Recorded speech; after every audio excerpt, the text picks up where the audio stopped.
advanced artifacts and bones mixed up with more primitive ones, going back hundreds of millions of years. And you also do find a very systematic editing of this record to conform to a linear, progressive, you might call it evolutionary view of things, which is quite amazing.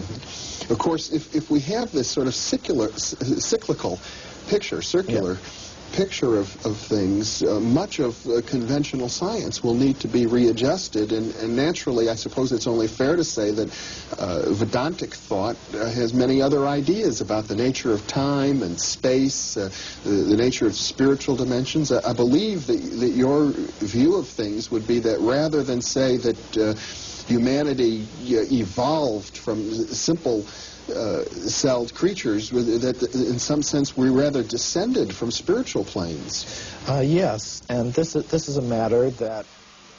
Ron in Waukesha, Wisconsin. Ron, how are you? Yes, good evening. I'm just going to make a question here and then hang up and listen. Obviously, your two guests do not believe that we evolved from lower primates. And interestingly enough, one of them comes from a Judeo-Christian background and one not. Right. Now, my question is, if we did not, then where do you two people feel we did come from? And I'd like some hard evidence of a Garden of Eden. Thank you. Okay.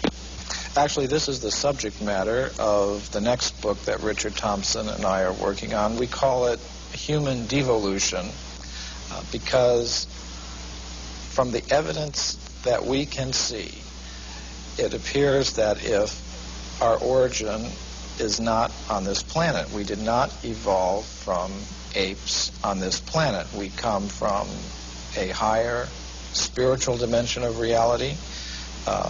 There's creation involved.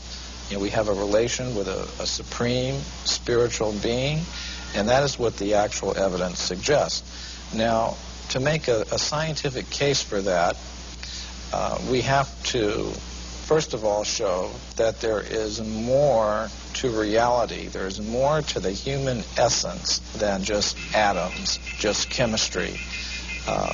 Now, this is another whole subject, and it took 8 years for us to do the research for the hidden history of the human race, and we wanted to do all that research so we could make a convincing case, and we're now in the process of making such a convincing case for human beings as being ultimately spiritual in origin, and we intend to make a very convincing case for that in our next book.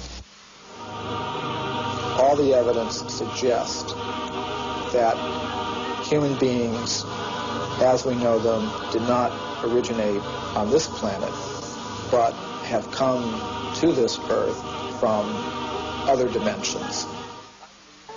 This network special will follow the efforts of a new breed of scientists who are courageously revealing a vast body of hidden knowledge. Carved stones, ancient statues, and human artifacts have been ignored by the academic establishment to protect their long-held theories of human origins. But should this evidence be allowed to speak for itself, the history of man on this planet may never be the same again.